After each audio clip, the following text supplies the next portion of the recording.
My mother-in-law accidentally posted a photo with my husband and his ex. When I confronted her, she said it was just a mistake. But then I uncovered the hidden truth behind the picture. Families are complicated. I always believed mine was no exception, but I never expected the tension to come from my mother-in-law. From the outside, everything seemed perfect. My husband, Mark, and I had been married for 3 years, living a quiet, happy life. We had our routines, shared laughs over dinner, and spent weekends visiting his family. My relationship with Mark's mother, Linda, was cordial. Not overly warm, but polite enough to avoid any tension. She was the kind of woman who loved to curate the perfect family image online, posting photos from gatherings, birthdays, and holidays. I never thought twice about it until that photo appeared. It was a regular Sunday morning. I was scrolling through my phone while sipping coffee, half listening to Mark talk about his plans for the day. That's when I saw it. On Linda's Facebook, there was a new post, a photo of Mark, smiling, his arm around his ex-girlfriend, Claire. The caption read, "Wonderful memories with loved ones." I stared at the screen, my heart pounding. This wasn't some old photo from years ago. The background showed Linda's newly renovated kitchen, a renovation that happened after Mark and I got married. Claire looked radiant, like she belonged there. My mind raced with questions. Why was this photo taken? Why was it posted? And most importantly, why was I never told about it? I showed Mark the picture, expecting him to be just as shocked. But his reaction was muted. He frowned, rubbed the back of his neck, and said, "That must be an old photo. Maybe Mom posted it by mistake." But I knew better. The details didn't lie. The kitchen, Mark's newer watch, even the wine glass Claire was holding, the same set Linda bragged about buying last Christmas. I felt a knot tighten in my stomach. This wasn't just a simple mistake. Trying to stay calm, I decided to give Linda the benefit of the doubt. Maybe there was an explanation, something innocent the first wasn't seeing. But the more I thought about it, the more it nagged at me.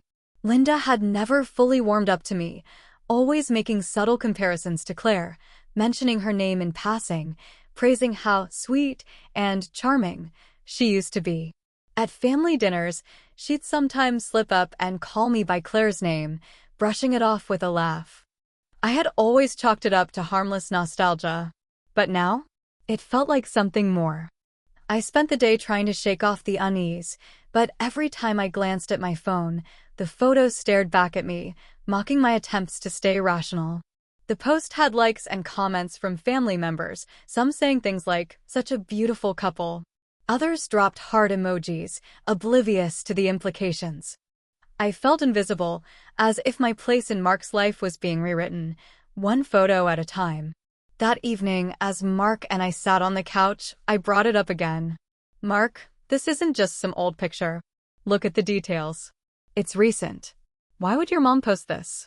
He sighed, clearly uncomfortable. "I don't know. Maybe she just found it in her phone and didn't think. You know how she is with her posts." But I couldn't let it go. Something was off. And deep down, I felt like Mark knew more than he was letting on. His casual dismissal only fueled my suspicions. I decided I needed answers, and I was going to get them. The next morning, I called Linda.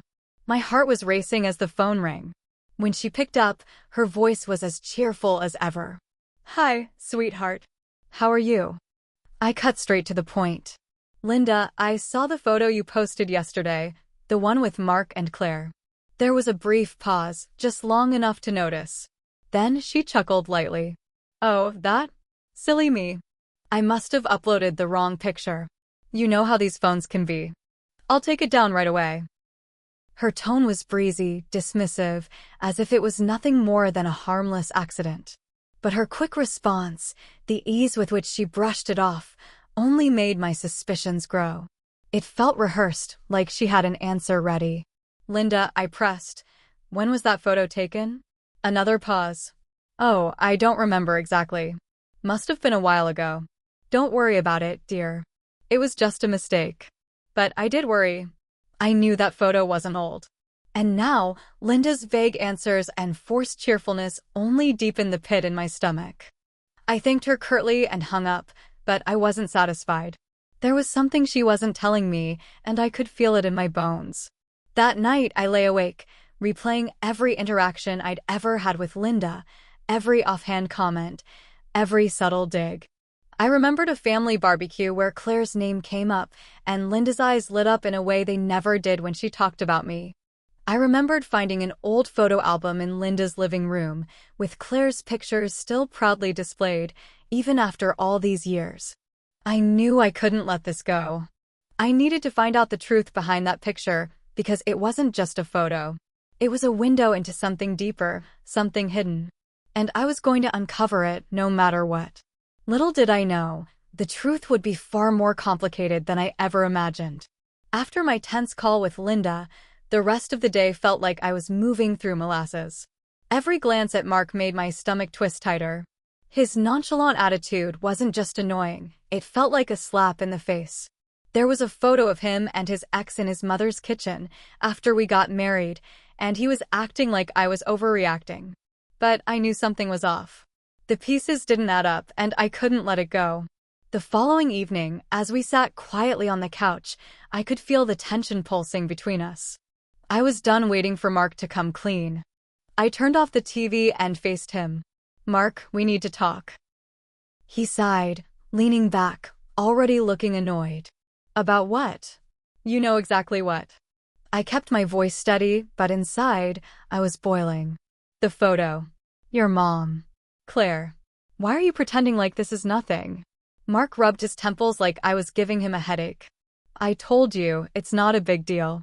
Mom probably just posted the wrong photo. Claire was probably at some family thing, and Mom didn't think twice." I stared at him, trying to process his words. "Probably? That wasn't good enough." "Probably isn't an answer, Mark. When exactly was that photo taken? And why was Claire at your mom's house after we got married?" He hesitated, again. His eyes darted away from mine, focusing on a random spot on the carpet. That hesitation was all the confirmation I needed. He knew something. "She stopped by during a family get-together," he finally muttered. "It was nothing. She's still friends with some of my cousins. Mom invited her without telling me." I felt like the floor had dropped out from under me. A family get-together? That meant everyone knew. Everyone except me. "And you didn't think to mention this?" I asked, my voice low and trembling, not from fear but from fury. "It wasn't important," he shrugged. "Nothing happened." But something had happened. Not necessarily between him and Claire, but something behind my back, something that made me feel like I was standing on the outside of my own life, peering in through the window while everyone else carried on inside. I took a deep breath, trying to steady myself. "I want to talk to your mom." Mark's eyes widened. "Why? You're making this into a bigger deal than it is." "Because it is a big deal, Mark." I snapped, finally letting the anger seep into my voice. "Your mom has never liked me. She still worships Claire, and now she's posting pictures like I don't even exist. I need to know what's going on." Mark looked like he wanted to argue, but he knew me well enough to realize it would be pointless. When I made up my mind, I stuck to it. So, reluctantly, he agreed. The next day, we drove to Linda's house. The car ride was suffocating. Mark kept tapping his fingers on the steering wheel, and I could see his jaw clenching tighter with every mile. But I didn't care. I wasn't going to let this slide. I needed answers. When we pulled up to Linda's house, everything looked normal. The flower beds were perfectly trimmed, the porch spotless, and the welcome mat laid out neatly. But to me, it felt like walking into enemy territory. Linda opened the door with her usual bright smile, but there was a flicker of something behind her eyes when she saw me, surprise maybe, or nervousness. "Well, this is a nice surprise," she chirped, stepping aside to let us in. Come in, come in." Her house was as immaculate as always, not a cushion out of place. The photo albums were still on the coffee table, a subtle reminder of her carefully curated family history, a history that, apparently, still included Claire. We didn't even sit down before I dove in. "Linda, I need to talk to you about the photo you posted," I said, my voice firm but polite. No need to let her think she had the upper hand. Her smile faltered for the briefest second, but she quickly recovered. "Oh, That silly thing? I already told you. It was a mistake. These phones can be so tricky sometimes. She waved her hand dismissively, like the whole thing was just a harmless little mix-up. But I wasn't buying it. Linda, I pressed, that photo wasn't old. It was taken after Mark and I got married. Why was Claire at your house? Her cheerful facade cracked, just slightly. She glanced at Mark, who shifted uncomfortably beside me, but said nothing. Oh, darling, Claire's just an old family friend. She stopped by to say hello during a gathering. It wasn't planned, and it certainly wasn't anything to worry about. She gave me that patronizing smile, the kind that made me feel like a child being scolded for asking too many questions. But I wasn't a child, and I was worried. So why did you post the photo? I asked, narrowing my eyes. Out of all the pictures you could have chosen, why that one? Her smile froze, and for a moment, there was silence. Then, she sighed, setting down her teacup with a soft clink. Look, dear, she said, her tone shifting from fake cheerfulness to something more serious. I didn't mean any harm. Claire was a big part of our family for a long time. It's hard to just forget people like that. But it doesn't mean I don't care about you. Doesn't mean I don't care about you. That wasn't the same as saying she did care. Her words felt hollow, like she was saying what she thought I wanted to hear. But I wasn't satisfied. It's more than that, I said quietly. You've always compared me to her. You still have her photos around. You still talk about her like she's part of the family. I'm not stupid, Linda. There's something you're not telling me. Her face hardened. She wasn't used to being challenged, especially not by me. She opened her mouth to respond, but I cut her off. If you won't tell me the truth, I said, standing up, I'll find it myself. Mark looked between us, his face pale and tense. He opened his mouth to speak, but I was already heading for the door. I couldn't stay in that house any longer. As we drove home, the silence in the car was deafening. I could feel Mark glancing at me, but I didn't look at him. I was too busy replaying everything in my head, every word Linda had said, every look she'd given me. There was more to this story, and I was going to uncover it. I just had no idea how deep the rabbit hole really went. The car ride back from Linda's house replayed in my mind like a bad dream. Mark kept sneaking glances at me, but I didn't give him the satisfaction of meeting his eyes. I was too consumed with one thought. There's something they're not telling me. And I wasn't about to let this go. That night, while Mark slept soundly beside me, as if nothing had happened, I stayed awake, staring at the ceiling. Every interaction with Linda, every dismissive smile, every subtle jab about Claire played on repeat in my head. But one detail stuck out, the photo albums on her coffee table. They were always out, always pristine. What if the truth was sitting in plain sight? The next morning, I waited until Mark left for work before making my move. I texted Linda, feigning politeness. I'd love to come by for tea today. Just us girls. I think we got off on the wrong foot yesterday. She responded within minutes, the same overly cheerful tone in her words. Of course, dear. Come by any time.